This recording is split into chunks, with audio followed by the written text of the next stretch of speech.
ये व्यर्थ के बकवाद करने वाले लोगों से मत मिलो, व्यर्थ के बकवाद करने वाले लोगों की तरफ मत देखो, ये क्या कह रहे हैं, क्या बोल रहे हैं। और तुम भी व्यर्थ का बकवाद मत करो। अपने समय को कीमती मान करके निरंतर प्रिया प्रीतम का नाम जप करो, उनके गुण लीला गाओ, उनकी सेवा में रहो। कभी प्रपंच की बातें, कभी प्रतिष्ठा का चिंतन, कभी नाना प्रकार के मान सम्मान का चिंतन, ये घुसने ना पावे हृदय में। बहुत सावधान रहना चाहिए साधक को। ऐसी बातें देखो मत, ऐसी बातें सुनो मत जिससे तुम्हारा हृदय उद्विग्न होकर प्रभु का चिंतन छोड़ दे। बंद करो अभी। अन्य लोगों के संग का त्याग कर दो, जो भगवत विमुख वार्ता करते हैं, संत निंदा करते हैं, दूसरों की निंदा करते हैं। कुछ हाथ नहीं लगता, ये लोग दुर्गति को प्राप्त होने वाले हैं। भक्तन निंदा अति बुरी भूल करे जिन कोई, किए सुकृत बहु जन्म के छिन में दारे खोए। पर निंदा के किए ते नहीं, आवत नहीं कछुआत, मूर्ख पर्वत पाप को ले चल अपने साथ। तो अलम कश्यापि संगत्या, ऐसा संग मत करो जिनके पास बैठने से भक्त निंदा, जन निंदा, भगवत निंदा हो। ऐसे से दूर रहो। अलम बंद कर दो ऐसे लोगों का संग। रात दिन हम श्यामा श्याम का नाम जप करेंगे, श्यामा श्याम के लीला गुण गाएंगे, श्यामा श्याम के ही धाम का शोभा का चिंतन करेंगे। जब तुम अपना जीवन श्यामा श्याम के चरणों में न्यौछावर कर दोगे तो पूरा भार श्यामा श्याम ले लेंगे और तुम्हारे हृदय में मस्ती आ जाएगी। जो ऐसा निश्चयी होता है, दृढ़ निश्चयी, उसके अंदर दृढ़ विश्वास, तो उसके हर समय भगवान की स्फूर्ति होती रहती है। भारी प्रतिकूलता में भी भगवान का सानिध्य अनुभव होता है। वो अनुकूलता में तो भगवान के दुलार को देखता है, लेकिन प्रतिकूलता में भगवान की विशेष कृपा को देखता है। ये संयोग, ये वियोग, संसार की ये द्वंद्वमयी वृत्तियां भक्तों के हृदय में नहीं चुभती। आए की हुज्जत नहीं, गए की तलाश नहीं, क्योंकि नित्य संयोग भगवत स्मृति के प्रभाव से प्रभु का रहता है। शोक, विषाद बहुत ध्यान देने योग्य विषय है। तभी लोगों को ऐसा लगता है कि ऐसा कैसे हो सकता है। भक्त के चरित्रों को जब सुनते तो लगता है ऐसा कैसे हो सकता है, ऐसी परिस्थिति में भी ऐसा कैसे हो सकता है। क्योंकि तुम मानसिक बुद्धि से युक्त हो और वो भागवतिक स्थिति से युक्त है, इसलिए तुम उसको पार पा ही नहीं सकते। जब तुम अपना जीवन श्यामा श्याम के चरणों में समर्पित कर देते हो हृदय से, फिर उनकी कृपा से सब विघ्न दूर हो जाते, एक अपार मस्ती रहती है।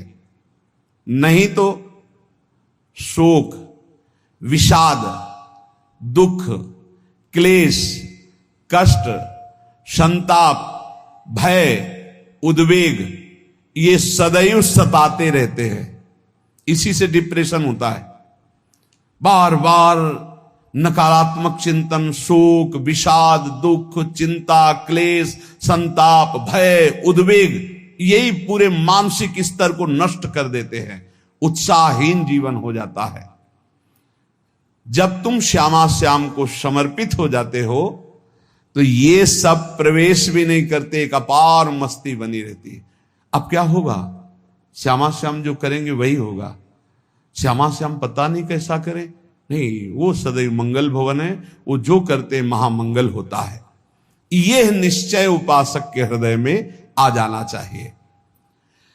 इसलिए अपना सारा मन, सारी बुद्धि, सारा जीवन, प्रत्येक श्वास प्रभु को अर्पण कर दो, फिर देखो तुम निहाल हो जाओगे। दुख, शोक, विषाद, क्लेश, कष्ट, संताप, भय, उद्वेग, ये उसी को व्यापते हैं जिसने अपने जीवन को प्रभु के चरणों में अर्पित नहीं किया। इसलिए तुम अपना सारा मन, सारी बुद्धि, सारा जीवन, प्रत्येक श्वास केवल प्रभु को अर्पित कर दो, फिर देख लेना श्वास कैसे अर्पित की जाती, राधा राधा राधा। बुद्धि कैसे अर्पित की जाती, एकमात्र निश्चय कि भगवत सुख ही सुख है, ये जागतिक सुख सुख नहीं, ये दुख है, ये ऐसा दलदल है जिससे आज तक कोई नहीं निकल पाया। सारा मन, हम मन से केवल प्रभु का मनन करें, बार बार मन को संसार से हटा के नाम में, रूप में, लीला में, धाम में लगाएं। बहुत प्रसन्नता हो जाती है उस उपासक के हृदय में जो अपना मन बुद्धि प्रभु के चरणों में अर्पित कर देता। भगवान ने तो इसको बहुत उत्तम स्थिति बताया है कि मेरे से कभी वो अलग हो ही नहीं सकता यदि मन बुद्धि अर्पित कर दिया।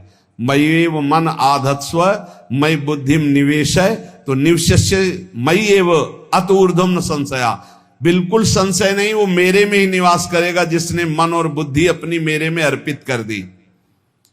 बहुत प्रसन्नता रहेगी उस उपासक के जीवन में जो अपने आप को मन बुद्धि सहित प्रभु के चरणों में समर्पित कर दिया है। भगवान का आश्रय लेने वाले की पहचान है हर परिस्थिति में प्रसन्न रहना। देखो आप भगवद आश्रित हो कि नहीं, देखो अनुकूल परिस्थिति में तो सब प्रसन्न रहना, लेकिन प्रतिकूल परिस्थिति में प्रसन्न रहना ये भगवान के भक्तों का लक्षण है।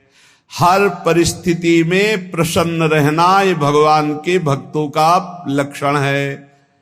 आनंदगन भगवान का आश्रय मिलते ही आनंद छा जाता है हृदय में। उनके पास आनंद का अभाव होता ही नहीं है। जैसे सूर्य का प्रकाश उदय होते ही सूर्य का प्रकाश संपूर्ण अंधकार को नष्ट कर देता है, ऐसे ही भगवान का संपूर्ण आश्रय लेते ही सब दुख चिंता शोक नष्ट हो जाते, आनंद ही आनंद। तुम भगवान के मंगलमय रूप को नहीं जानते हो, पर उनके मंगलमय भाव को, विधान को मानना शुरू कर दो। जो भी होता है मंगलमय होता है। हमने जीवन में देखा है,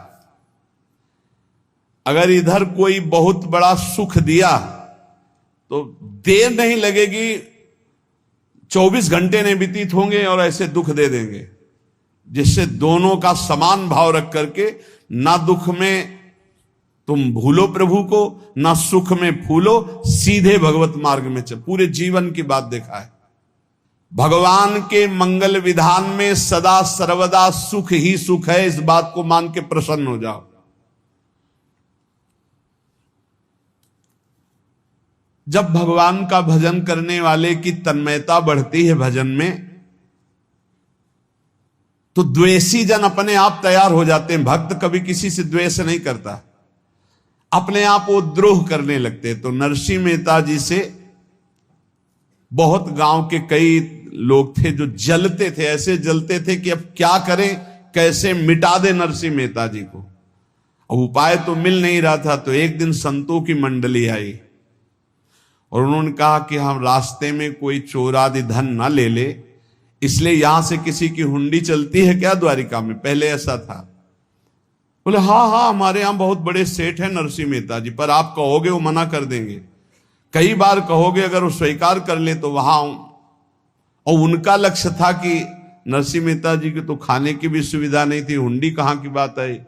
उनका था कि जब वो ना कहेंगे तो संतजन नाराज हो जाएंगे, अगर हां कह दिया तो वहां हुंडी चुकेगी नहीं, तो संतजन अपने आप इनको शाप दे देंगे, अपराध बन जाएगा, ये नष्ट हो जाएंगे।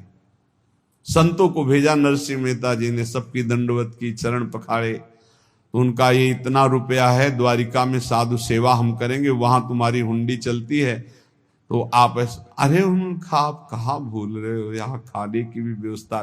बोले हमें सब पहले से बता दिया गया कि आप मना करोगे, बार बार मना मत करो, हमें पता है। तो उन्होंने ठाकुर जी की तरफ देखा, बोले क्या लीला है प्रभु, संतों से हम क्या कहें, ये ले रुपए। उस समय स्वर्ण की मोहरें चलती थी, बेच के बाजार से खूब उन संतों को पवाया, उन्हीं संतों की सेवा की। और उनका अपने सेठ का नाम तो बताओ जहां हमें जाके हुंडी मिलेगी। सेठ, सावल सा सेठ। संत जन गए वहां, पूछा कि नरसिंह मेहता जी का जिन सेठ से परिचय, उनका नाम सावल सा सेठ, उनकी गद्दी कहां है? तो जो कुछ भक्त थे वो द्वारिकाधीश की तरफ संकेत करते कि वही हैं। बोले नहीं नहीं, वो सेठ है, उनकी गद्दी चलती थी। पूरी बाजार में कहीं कोई। अब संत जन एकांत में होकर के बहुत विचलित हुए, क्या हमारे साथ धोखा हुआ? नरसिंह मेहता जैसा संत क्या धोखेबाज हो सकता है? देखो, संशय तो बहुत विचित्र होता है। बड़े बड़ों को संशय हो जाता है। जब भगवती सती जी को संशय हो गया, राम जी को हे खग हे मृग हे मधुकर श्रेणी ऐसा पूछते हुए कि सच्चिदानंद कैसे हो सकते, तो किसी को हो सकता है, क्योंकि वो बुद्धि की अधिष्ठात्री देवी है। जो ही उनके मन में ऐसा आया कि क्या हमारे साथ धोखा हो रहा है, इतने में ही देखा जय हो सावल सा सेठ की। वो कहा सावल सा सेठ? तो देखा बढ़िया मुनीम जी उनके साथ, तो सेठ बस्ता लिए हुए मुनीम जी, सरकार इधर से चलो। तो उनका सावल सा सेठ आपका नाम है? संतों ने कहा। बोले हाँ। बोले नरसिंह जी? हाँ। बोले आपकी हुंडी आ गई है। हुंडी एक कागज में लिखा कि ये हमारे सेठ जी को दे देना। वैसे लोग मुझे माखन चोर कहते, कोई कुछ कहता, लेकिन आपने सेठ बना दिया। जब आपने सेठ बना ही दिया तो आप कभी परवाह मत करना दो। और ये सेवक आपकी सेवा में सदैव तत्पर है। भगवान ने ऐसा लिखा। जो भगवद आश्रित है, एक बार ये चलता रहता है, जो संत जन होते हैं उनके विरोधी अपने आप बन जाते हैं। किसी से कोई मतलब नहीं, अपने आप विरोधी बन जाते हैं। कबीरदास जी का पूरी काशी में यश था। भजन करने वाले महापुरुषों का यश बढ़ता है जब, तो जो भजनहीन होते हैं उनके हृदय में जलन पैदा हो जाती है और वो उनको विविध प्रकार से फंसाना चाहते हैं, उनको कष्ट देना चाहते हैं। तो कबीरदास जी के यश को धूमिल करने के लिए कुछ ब्राह्मणों ने एक रचना रची। मुड़ मुड़ा के कबीरदास जी के शिष्य बन करके पूरी काशी के सब आश्रमों में निमंत्रण दे आए। कल भंडारा है, संत सेवा है, सबने स्वीकार किया।